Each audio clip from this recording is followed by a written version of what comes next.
And now, live at 7. ආයුබෝවන් ස්වර්ණවාහිනී ප්‍රධාන ප්‍රවෘත්ති විකාශය ලයිව් at 7 සමගින් ඔබ එකතු වන්නේ. මම මුදිත විජේසුන්දර. මම ඉෂාරා සමරසිංහ. මුලින්ම බලමු ප්‍රධාන පුවත් සිරස්තල. ඉදිරි ක්‍රියාමාර්ග සාකච්ඡා කිරීමට ජනපති සර්වපාක්ෂික සමුළුවක් කැඳවයි.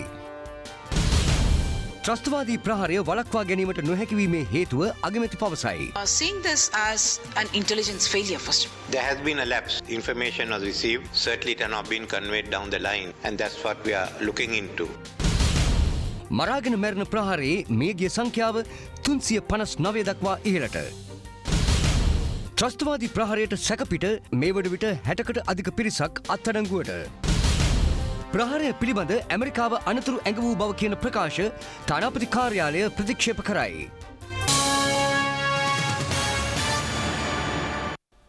රට තුළ මතුව ඇති තත්ත්වය සහ ඉදිරි ක්‍රියාමාර්ග පිළිබඳව සාකච්ඡා කිරීමට සර්වපාක්ෂික සමුළුවක් ජනාධිපති මෛත්‍රීපාල සිරිසේන මහතා හෙට දිනේ කැඳවා තිබෙනවා.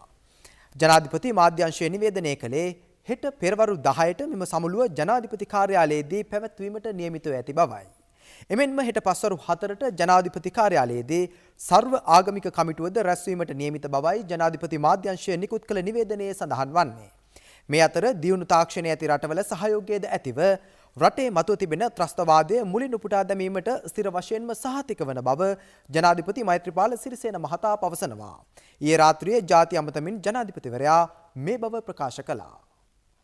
මේ මහා ජාතික ඛේදවාචකය අපි කිසිසේත් බලාපොරොත්තු වූයේ නැහැ. අපේ ආරක්ෂක අංශ පොලිසිය ත්‍රිවිධ හමුදා මා සම්පූර්ණ ප්‍රතිසංවිධානයකට ඉදිරි සතිය තුල පත් කිරීමට බලාපොරොත්තු වෙනවා. ප්‍රධාන වශයෙන්ම ආරක්ෂක අංශවල ප්‍රධානීන්ගේ වෙනසක් කිරීමටත් මා බලාපොරොත්තු වෙනවා. මෙම සිද්ධිය සිදු වූ අවස්ථාවේ සිට ඒ අසරණ ජනතාව වෙනුවෙන් අපේ ත්‍රිවිධ හමුදාව සහ පොලිසිය කටයුතු කළ ආකාරය පිළිබඳව ඒ සියලු දෙනාට මගේ ගෞරවනීය ස්තුතිය පුද කරනවා. සෑම කෙනෙක් තුළම විශ්වාසය ඇති කරගෙන ජීවත් වීම අවශ්‍ය වෙනවා. විදේශීය මිත්‍ර රාජ්‍යයක රාජ්‍ය ඔත්තු සේවාවකින් ලැබුණු තොරතුරු මත අපේ ආරක්ෂක අංශ කටයුතු නොකළේ මන්ද කියන කාරණාව ජනතාවගේ සාකච්ඡාවට සහ ප්‍රශ්නාර්ථයක් බවට පත් වී තිබෙනවා. එම රාජ්‍ය ඔත්තු සේවාවල් වලට ලැබූ තොරතුරු එම නිලධාරීන් විසින් වගකිය යුතු ප්‍රධාන නිලධාරීන් විසින් කිසියම් ආකාරයක මා වෙතද ඉදිරිපත් නොකළ බව මා මෙහිදී විශේෂයෙන් සඳහන් කළ යුතුයි. මෙම තොරතුරු ලැබීම පිළිබඳව මා දැනුවත් කළා නම් මා වහා ඒ පිළිබඳව අවශ්‍ය ක්‍රියාමාර්ග ගැනීමත් පුළුවන්කම තිබුණා. මේ අනුව ප්‍රධාන වශයෙන්ම එම වගකිය යුතු අංශ විසින් එම වගකීම් ලෙස ඉටු නොකිරීම පිළිබඳව මම ඉතාමත් දැඩි ලෙස ඔවුන්ට විරුද්ධව අවශ්‍ය තීරණ ගැනීමටද මේ වන විට තීරණය කර තිබෙනවා. ඉතාමත්ම උපක්‍රම ක්‍රමවේදයන් තාක්ෂණය ඉහළ ලෙස ත්‍රස්තවාදයට විරුද්ධව පවතින රටවල් වල උපදෙස් මඟ පෙන්වීම සහ සම්පත් ලබාගෙන මෙම ජාත්‍යන්තර ත්‍රස්තවාදයට සම්බන්ධ වූ මේ ව්‍යාපාරය මගෙත් ඔබෙත් මාතෘ භූමිය තුලින් මුලින් රුපුටා දැමීම සඳහා සම්පූර්ණයෙන්ම ඉවත් කිරීම සඳහා මර්ධනය කිරීම සඳහා කටයුතු කරන බව මා ස්ථිර වශයෙන්ම ඔබට සහතික වෙනවා. මේ අතර ආරක්ෂක ලේකම් හේමසිරි ප්‍රනාන්දු මහතාට සහ පොලිස්පති පූජිත් ජයසුන්දර මහතාට සිය තනතුරු වලින් ඉල්ලා අස්වන ලෙසට ජනාධිපති මෛත්‍රීපාල සිරිසේන මහතා දැනුම් දී තිබෙනවා. බුද්ධ්‍යංශවල තොරතුරු හුවමාරුවේදී කිසියම් බිඳවැටීමක් සිදුව ඇති බව අග්‍රාමාත්‍ය රනිල් වික්‍රමසිංහ මහතා පවසනවා. ඉන්දිය මාධ්‍ය ආයතනයකට සම්මුඛ සාකච්ඡාවක් ලබා දෙමින් අගමැතිවරයා මේ බව සඳහන් කළා. මේ අතර ශ්‍රී ලංකාවට මුහුණ දීමට සිදුව ඇති ත්‍රස්තවාදී ක්‍රියා මැඩපැවැත්වීමට බ්‍රිතාන්‍ය සහ පාකිස්තාන අග්‍රාමාත්‍යවරු සහාය ලබා දී තිබෙන බව අග්‍රාමාත්‍ය කාර්යාලය අද නිවේදනය කළා. තමන් වරක මුහුණ දුන් අවාසනාවන්ත අත්දැකීමකට සමාන අවස්ථාවකට ශ්‍රී ලංකාවට මුහුණ දීමට සිදුව ඇති බවත් ඒ සඳහා තම සහයෝගය පිරිනැමීමටත් බ්‍රිතාන්‍ය අග්‍රාමාත්‍ය තෙරේසා මේ ඊයේ අග්‍රාමාත්‍ය රනිල් වික්‍රමසිංහ මහතා දුරකථනයෙන් අමතා ප්‍රකාශ කර තිබෙනවා. අග්‍රාමාත්‍ය කාර්යාලය ප්‍රවෘත්ති නිවේදනයක් නිකුත් කරමින් සඳහන් කරන්නේ මෙම ත්‍රස්ත ක්‍රියා සම්බන්ධයෙන් වූ විමර්ශනවලට සහාය පළ කිරීම සඳහා බ්‍රිතාන්‍ය නියෝජිත කණ්ඩායමක් නොබෝ දිනකින් මෙරටට එවීමටද බ්‍රිතාන්‍ය අග්‍රාමාත්‍යවරිය සූදානම් බවයි. පාකිස්තාන අග්‍රාමාත්‍ය ඉම්රාන් ખાන් මහතාද අද පෙරවරුවේ අග්‍රාමාත්‍ය රනිල් වික්‍රමසිංහ මහතා දුරකථනයෙන් අමතා පසුගියදා එල්ල වූ ප්‍රහාරය සම්බන්ධයෙන් සිය ශෝකය පළ කර තිබෙනවා. එමෙන්ම ඔහු ත්‍රස්ත ක්‍රියා මැඩලීම වෙනුවෙන් සිය සහායද ශ්‍රී ලංකාවට ලබා දීමට සූදානම් බව ප්‍රකාශ කළ බවද අග්‍රාමාත්‍ය කාර්යාලය නිකුත් කළ නිවේදනයේ දැක්වෙනවා.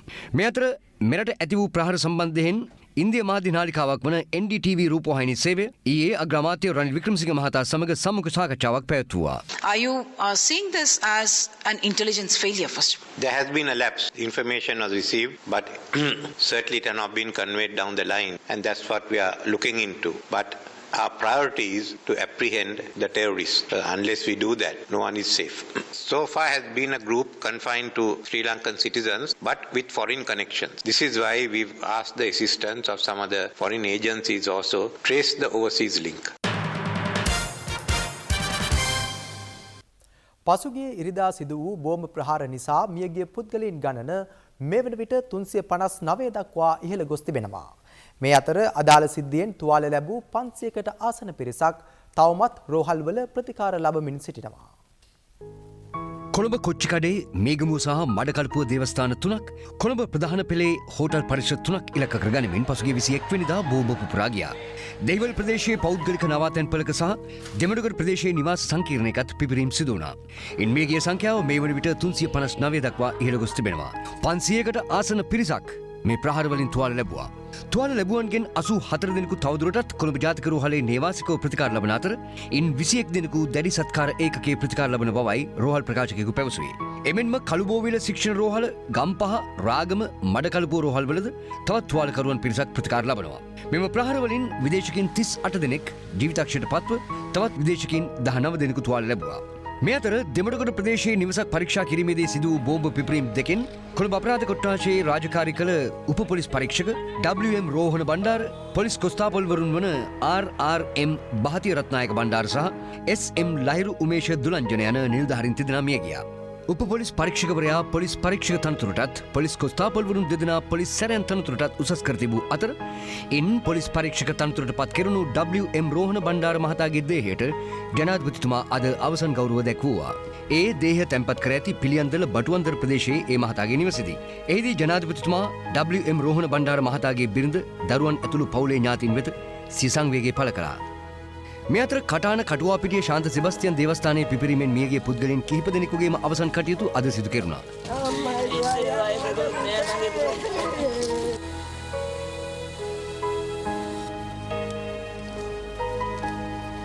මේ අතර පොලිස් සැරයන් තනතුරට උසස් කෙරුණු SM ලහිරු උමේෂ දුලංජන මහතාගේ දේහය පිළිබඳ අවසන් කටයුතු අද සිදු කෙරුණා.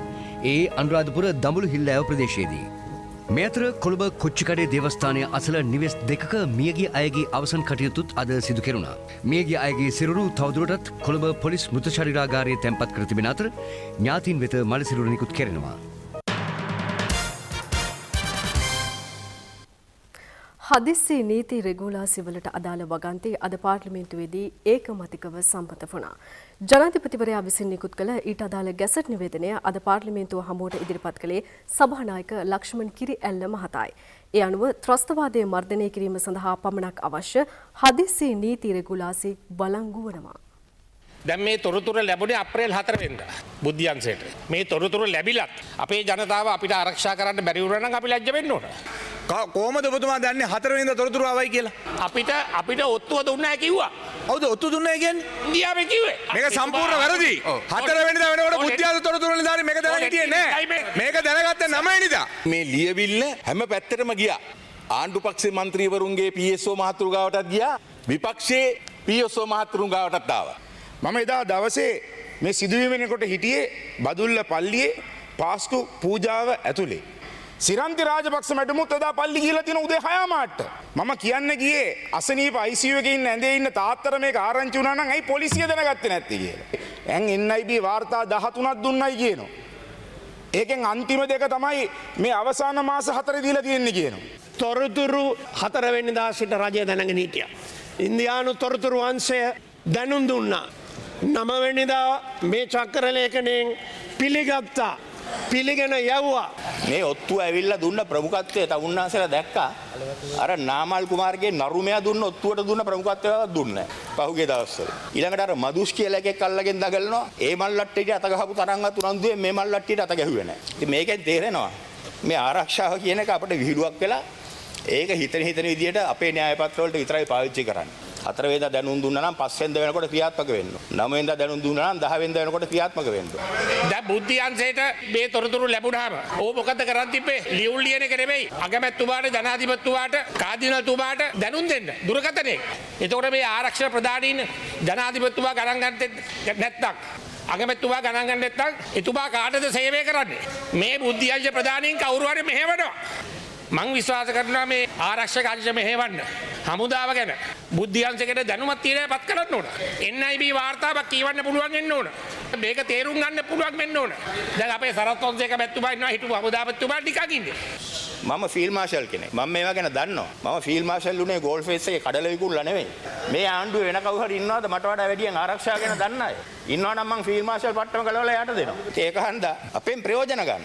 ජාතිවාදී මේකෙන් ගැලවෙන කණ්ඩායමක් අද අවශ්‍යයි අපට. අපි බලාපොරොත්තු වෙන වගකිය යුතු මුස්ලිම් මන්ත්‍රීවරු මේ බරපතල අනතුර මනාව තේරුම් අරගෙන කටයුතු කරයි කියලා. මේ මිලේච්ඡ ක්‍රියාවල යෙදුණු මේ කණ්ඩායම මුලින් උපුටා දැමීම සඳහා අපි ඔක්කොම එකතු වෙලා මේ කල්ලිය මුලින් උපුටා දැමීම එතරම් අසීරු කාර්යයක් නෙවෙයි. අපි එකතු වුණොත් we need the support and know-how of the international community who too have become victims of this plague. It is in fact a triumph of our foreign policy that the international community or our friends in the international community has rallied around our country in this hour of need. In fact, some of the leaders of the main principal nations of the world have been calling our Prime Minister and the President.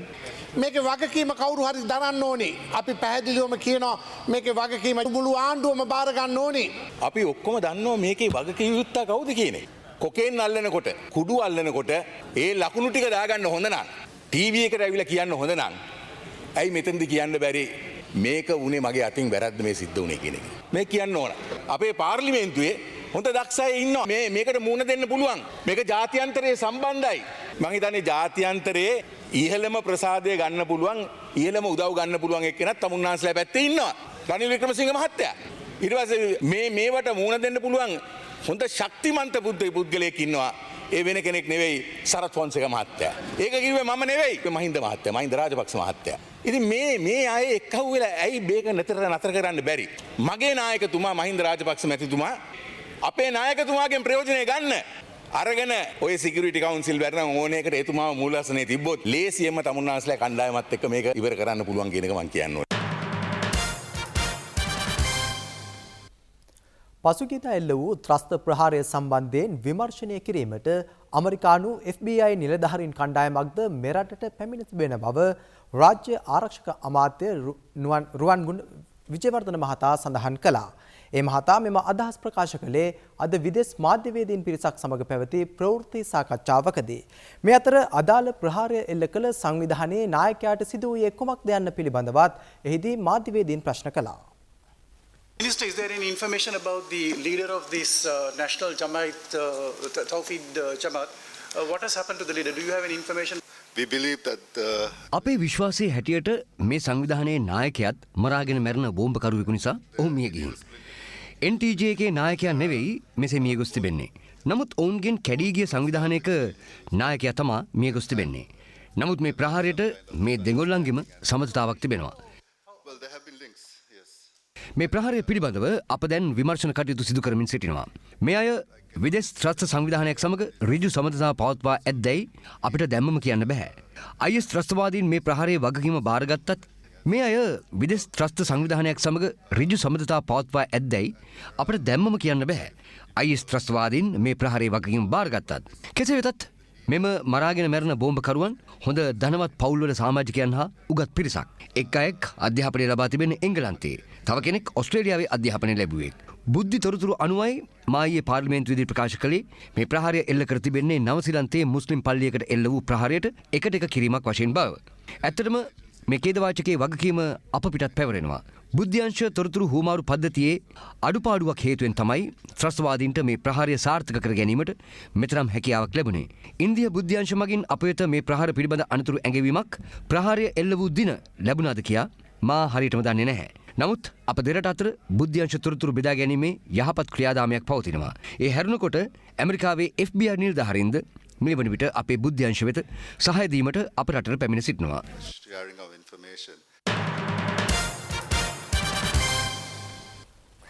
අදත් සැකකටයුතු යතුරුපැදි සහ parcel කිහිපයක් පිළිබඳව ආරක්ෂක අංශවල අවධානය යොමු වුණා. ඒවායේ අනන්‍යතාව තහවුරු කර ගැනීමට නොහැකි වීම හේතුවෙන් ඒවා පුපුරවා හැරීමටයි කටයුතු කෙරුණේ.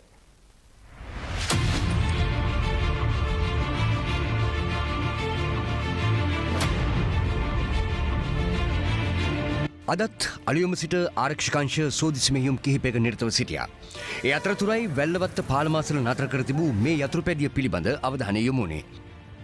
එහි අනන්‍යතාවය පිළිබඳව සොයා බැලුවත් කිසිවෙක් ඉදිරිපත් නොවීම හේතුවෙන් අදාළ යතුරුපැදියෙහි කොටස් දැඩි පරීක්ෂාවට ලක් කෙරුණා.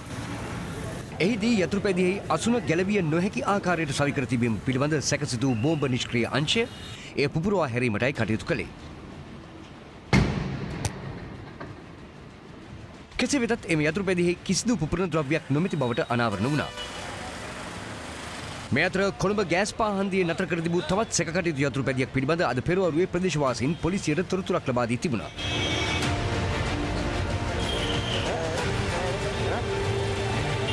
ඒ අනුව අදාළ යතුරුපැදියද බෝම්බ නිෂ්ක්‍රීය අංශයේ සහාය ඇතිව පුපුරවා හැරීමටයි කටයුතු කළේ. එම යතුරුපැදියෙහිද කිසිදු පුපුරන ද්‍රව්‍යයක් තිබී නැහැ. මේගමුව දිවුලපිටිය මාර්ගයේ කටාන තිබිරිගස්කඩුව ප්‍රදේශයේ පිහිටි හෝටලයක තිබී අද පෙරවරුවේ සැකකටයුතු පාර්සලයක් සොයාගත්තා. පසුව එය ගුවන් හමුදා බෝම්බ නිෂ්ක්‍රීය අංශයේ සහාය ඇතිව හෝටලයේ ඉදිරිපිට පිහිටි පාළු ඉඩමකට රැගෙන ගොස් පුපුරවා හැරීමටයි කටයුතු කළේ.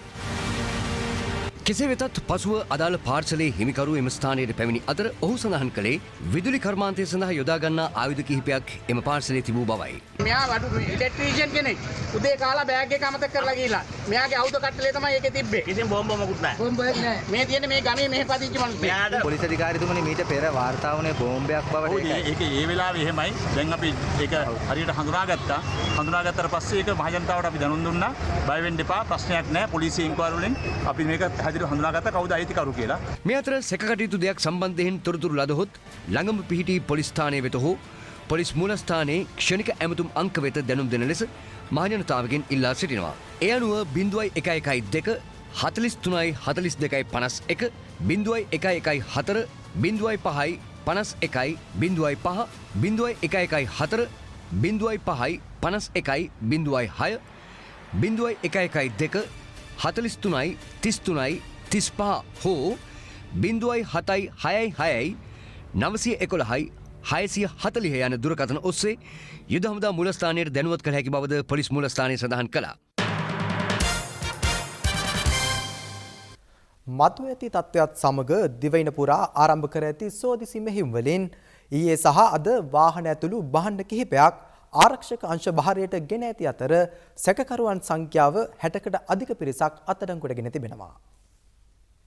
බේරුවල කංකානාම්ගොඩ ප්‍රදේශයේ දෙමහල් නිවසක් සෝදිසි කිරීමේදී එහි සිටි පුද්ගලයන් 6 දෙනෙක් බේරුවල පොලිසිය අත්අඩංගුවට ගෙන තිබෙනවා. ඔවුන් සිලෝන් තෞහීද් ජමාත් නම් සංවිධානයක් ප්‍රවර්ධනය කිරීමේ කටයුතු වල නිරතව සිටි බවයි පොලිසිය සඳහන් කළේ. ඔවුන් වත්තල බේරුවල සහ කටාන ප්‍රදේශවල පදිංචිකරුවන්. සැකකරුවන් කළුතර මහේස්ත්‍රාත් හමුවට ඉදිරිපත් කිරීමෙන් අනතුරුව ලබන 26 වෙනිදා දක්වා රඳවාගෙන ප්‍රශ්න කිරීමට අවසර ලබාගෙන තිබෙනවා. වරකාපොළ මස්ජිද් මාවත ප්‍රදේශයේදී වෑන් රථයක් යතුරුපැදියක් සහ දුරස්ත සංනිවේදන උපකරණ 4ක් සමග සැකකරුවන් 2 දෙනෙකු ආරක්ෂක අංශ විසින් අත්අඩංගුවට ගෙන තිබූ අතර අද ඔවුන් තුල්හිරිය මහේස්ත්‍රාත් හමුවට ඉදිරිපත් කිරීමෙන් අනතුරුව රඳවාගෙන ප්‍රශ්න කිරීමට අවසර ලබාගෙන තිබෙනවා. ඔවුන්ගෙන් ලද තොරතුරු වලට අනුව අද පස්වරුවේ හෙම්මාතගම ප්‍රදේශයේ පදිංචිකරුවෙකුද අත්අඩංගුවට ගත්තා. අද පෙරවරුවේ දිමුලාගල ප්‍රාදේශීය ලේකම් කාර්යාලයට පැමිණ එහි සැකකටයුතු ලෙස හැසිරුණු පුද්ගලයන් 2 දෙනෙක් පොළොන්නරුව පොලිසිය අත්අඩංගුවට ගත්තා. අත්අඩංගුවට පත් 2 දෙනා සමග පැමිණි තවත් පුද්ගලයෙකු ආරක්ෂක අංශ පැමිණීමට පෙර පලා ගොස් ඇතැයි අප වාර්තාකරු සඳහන් කළා. ඇහැලියගොඩ නගරයේ ඉන්ධන පිරුම් හලක් අසල අයිතිකරුවෙක් නොමැති යතුරුපැදියක් දමා ගොස් ඇති බවට පොලිස් හදිසි ඇමතුම් ඒකකයට ලද තොරතුරක් අනුව කුරුවිට යුද හමුදා කඳවුරේ බෝම්බ නිෂ්ක්‍රීය අංශය පරීක්ෂා කළා. මේ අතර ගිනිගත් හෙන අබගම ප්‍රාදේශීය සභාව අසල දින 2ක් තිස්සේ නතර කර තිබූ ලොරි රථයක් විශේෂ කාර්ය බළකා නිලධාරීන් පිරිසක් පරීක්ෂාවට ලක් කළා. දැඩි පරිශ්‍රමයකින් අනතුරුව ලොරි රථයේ පිටුපස දොර විවෘත කර ගැනීමට හැකි වූ අතර ශබ්ද විකාශන යන්ත්‍ර ඇතුළු භාණ්ඩ කිහිපයක් එහි ඇති බවයි තහවුරු වුණේ. මේ සිද්ධි සම්බන්ධයෙන් වරින් වර අත්අඩංගුවට ගන්නා ලද පුද්ගලයන්ගේ සංඛ්‍යාව මේ වන විට 60කට අධික වෙනවා. ඒ වගේම ඔබගේ වාහන අනාරක්ෂිතව නොසැලකිලිමත් සහ අපරීක්ෂාකාරී ලෙස මාර්ගයේ දමා යන්න එපා. ඔබේ වාහනේ නවතා යනවා නම් එහි ඔබගේ දුරකථන අංකය සඳහන් කරලා යන්න කියලා. රටේ පවතින වත්මන් ආරක්ෂක තත්ත්වය ගැන සහ පසුගිය ඉරිදා ඇති වූ පිපිරීම් සම්බන්ධයෙන් අදත් දේශපාලන පක්ෂ විපක්ෂ සහ සිවිල් ක්‍රියාකාරීන් අදහස් පළ කළා. ත්‍රස්තවාදයට ආගමක් ජාතියක් නැහැ. ඒ වගේම මේ සිදුවීමට සම්බන්ධ උදවිය මුස්ලිම් ජාතිකයන් හැටියට අපි කිසිසේත්ම සලකන්නේ නැහැ. ශ්‍රී ලංකාවේ මුස්ලිම් ජාතිකයන් සාමකාමීව ජීවත් වන උදවිය. ඒ නිසා ඉස්ලාම් ධර්මය සහ මුලින්ම ත්‍රස්තවාදයට විරුද්ධයි. පහුගිය දවස්වල ආරක්ෂක හේතු මත ෆුල් ෆේස් හෙල්මට් තහනම් කළා. කුමක්ෙන්ද මේ පුජ්‍යලයා හඳුනා ගන්න බැරි කම නිසා. එහෙමනම් ෆුල් ෆේස් අනිත් ආගමික වශයෙන් අඳින ෆුල් බොඩි ආවරණ කොහොමද ඊට දෙන්නේ? ඒ තුළ ත්‍රස්තවාදීන් රැකෙන්න බැරිද? ඒ නිසා අපි විශ්වාස කරන විශේෂයෙන් ආණ්ඩු පක්ෂ රැස්වීමේදී අපි ඉල්ලා සිටිනවා බුර්කාව තහනම් කළ යුතුයි කියන යෝජනාව ගෙනයි. මම මගේ පෞද්ගලික මන්ත්‍රී යෝජනාවක් හැටියට පාර්ලිමේන්තුවේ මහලේකම්තුමාට බාර දෙනවා. වනාත විල්ලුවේ ඒ ත්‍රස්තවාදී පුහුණු කඳවුරේ තිබිච්ච නම් ලයිස්තුවේ මිනිස්සුන් කොහෙද ගියේ මොකද වුනේ? ඒ සම්බන්ධයෙන් අතදාපු ප්‍රසිද්ධ දේශපාලඥයෝ කවුද? අසාට්සාලි ගිහිල්ලා කිව්වා ජනාධිපතිලා නිදහස් කරන්න කියලා. ඊළඟට නාවික හමුදාවෙන් 40ක් ඇල්ලුවා වනාත විල්ලුවේ. කවුද 40 නිදහස් කරන්න කිව්වේ? එයාපත් කරපු ආණ්ඩුකාරයා හිස්බුල්ලා. එතකොට මේ විදේශීය බුද්ධි තොරතුරු මේ කියන්නේ ISIS කියලා තියෙනවා. ප්‍රහාර සාර්ථක කරගන්න අපිට පුළුවන් වෙලා තියෙන්නේ හයි ප්‍රොෆයිල් මුස්ලිම් එලීට්. ඒ කියන්නේ සමාජයේ ඉහළ තලයේ වැජෙන මුස්ලිම් ප්‍රභූවරුන්ගේ සහයෝගය ලැබෙච්ච නිසා කියලා. ඉතින් අපි දන්නවා දැන් අසාත් සාලි මොනවද කිව්වේ. එතකොට මේ තමයි මුස්ලිම් එලීට්ලා. ඒ වගේම තමයි ඉබ්‍රාහිම් කියන එක්කෙනා ජනතාවන්ට පෙරමුණේ ජාතික ලයිස්තුවෙන් දාලා තියෙනවා. මගේ ප්‍රධාන ආරක්ෂණ නිලධාරීවරයා මේ කොළඹේ මරාගෙන මැරෙන කල්ලියක් ඇවිල්ලා ඉන්නවා. ඒ නිසා බෙන්සන් මද අපි පොඩ්ඩක් අපි ඇවිදින එක නවත්තලා පරිස්සම් වෙන්න ඕන කියලා කිව්වා. මම හැමදාම කියන මගේ හරි කියලා ගියා. මේ අවස්ථාවේ මට කිසිම අවස්ථාවක මට මේ කතෝලික පල්ලිය ගැනවෝ නැත්තම් මහජනයාට ආනියක් සිදු වෙනවා කියනවෝ කිසිව තොරතුරු මට ලැබෙන්නේ නැහැ. යම් අනතුරක් වළක්වා ගන්න පුළුවන්කම තියෙනකොට ඒකට කරුණු සංගවා සිටි. අවුරුදු 10කට හිරේ. රටේ මේ සිදුවෙච්ච අපරාධයට ලංකාවේ පාර්ලිමේන්තුවේ ඇතුලේ සහ ඉන් පිටතේ ඉන්න අය අවුරුදු 10ක් හිරේ යන්න ඕන. දැන් අපිට සිද්ධ වෙලා තියෙනවා පාර්ලිමේන්තුවෙන් ඉස්සෙල්ලා හරින් ප්‍රනාන්දු ඇමතුමයි තාත්තෙන් අහන්න. හරින් ප්‍රනාන්දුගේ තාත්තා තමයි දැන් කොහෙද බෝම්බේ තියෙන තැන කියන්න පුළුවන් වෙලා තියෙන්නේ. පාර්ලිමේන්තුව අනාරක්ෂිතයි කියලා දැනුම් දෙනවා. හරින් ප්‍රනාන්දු පාර්ලිමේන්තුවේ ඉන්නේ. මම ඒකනේ කිව්වේ අද උදේ මට අහන්න හිතුණා හරින්ගේ තාත්තගේ. විරාමෙන් අනතුරුව නැවතත් ඔබ එකතු වන්නේ ලයිව් ඇට් 7 සමගයි. ශ්‍රී ලංකාවට එල්ල වූ ත්‍රස්ත ප්‍රහාරය පිළිබඳව කිසිදු පූර්ව දැනුමක් ඇමරිකානු රජය සතුව නොතිබූ බව කොළඹ ඇමරිකානු තානාපති ඇලයිනා ටෙප්ලිට්ස් අද ප්‍රකාශ කළා. පාස්කු ඉරුදින කිතුම් දේවස්ථාන හා සුපිරි හෝටල් කිහිපයක් ඉලක්ක කර පසුගිය 21 වනදා එල්ල වූ ත්‍රස්ත ප්‍රහාරය පිළිබඳ ඇමරිකානු රජය ලක් රජය වෙත කිසිදු අනතුරු ඇඟවීමක් නිකුත් නොකළ බව ශ්‍රී ලංකාව හා මාලදිවයින වෙනුවෙන් පත් කර ඇති ඇමරිකානු තානාපති ඇලයිනා ටෙප්ලිට්ස් මහත්මිය CNN ප්‍රවෘත්ති නාලිකාවට පවසා තිබෙනවා. IS සංවිධානය වගකීම බාරගත් මෙම ප්‍රහාරය එල්ලවීමට පෙර මෙරට බුද්ධ්‍යංශ වෙත ඇමරිකානු බුද්ධ්‍යංශ මගින් පූර්ව අනතුරු ඇඟවීමක් නිකුත් කර තිබූ බව රජයේ එක්තරා ඇමතිවරයෙක් පවසා තිබුණු බවත් ඒ පිළිබඳව CNN නාලිකාව ඇගෙන් විමසූ විට ඊට ප්‍රතිචාර දක්වමින් ඇමරිකානු තානාපතිනිය එසේ පැවසූ බවත් වොෂින්ටන් පෝස්ට් පුවත්පත වාර්තා කර තිබුණා. ප්‍රහාරය පිළිබඳව පූර්ව දැනුමක් ඇමරිකානු බුද්ධ්‍යංශ සතුව තිබුණා නම් ඒ පිළිබඳව ශ්‍රී ලංකා බුද්ධ්‍යංශ දැනුවත් කිරීමට ඇමරිකානු බුද්ධ්‍යංශ ක්ෂණික පියවර ගැනීමට කටයුතු කරනු ඇති බවද ඇය වැඩිදුරටත් සඳහන් කර සිටියා. ශ්‍රී ලංකා බුද්ධ්‍යංශ තොරතුරු හුවමාරු පද්ධතියේ යම් අඩුපාඩු හේතුවෙන් මේ ප්‍රහාරය මෙතරම් දරුණු වී ඇති බව පැහැදිලි කරුණක් බවද ටෙප්ලිට්ස් මහත්මිය තවදුරටත් කියා සිටියා.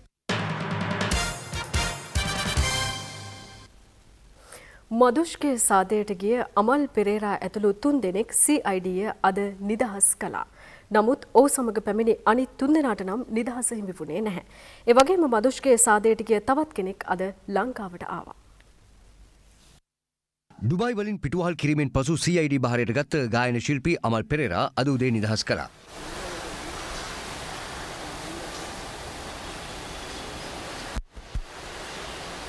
ඒ පැය 25ක් තිස්සේ කළ ප්‍රශ්න කිරීම වලින් පස්සේ අමල්ට අමතරව මාතර මිරිස්සේ පදිංචි අමිල ප්‍රසංග හෙවත් සන්ෂයින් සුද්දා සහ කඹුරුපිටියේ පදිංචි ෂෙල්ටන් ද සිල්වා යන අයත් ප්‍රශ්න කිරීම වලින් පස්සේ මුදා හැරියා. ඒ අය ඒ විදිහට නිදහස් කළත් අමල් එක්ක ආපු මොහමඩ් අස්මි හෙවත් පුල්ලපලම් අශ්මි වැඩිදුර විමර්ශන කරන්න කොළඹ අපරාධ කොට්ටාසයට බහර දුන්නා. කාන්තාවක් ඝාතනය කිරීමට තැත් කිරීම වගේම තවත් අපරාධ කිහිපයක් සම්බන්ධයෙන් ඔහුට චෝදනා එල්ල වෙලා තියෙනවා.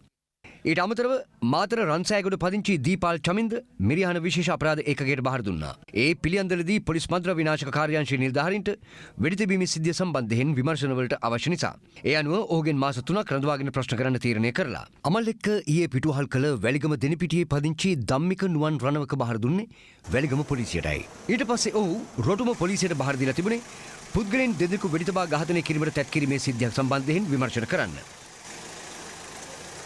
ඒ අනුව ඔහු අද මොරවක අධිකරණයට ඉදිරිපත් කළ අතර ලබන 7 වෙනිදා දක්වා රක්ෂිත බන්ධනාගාරගත කරන්නයි නියෝග කෙරුණේ.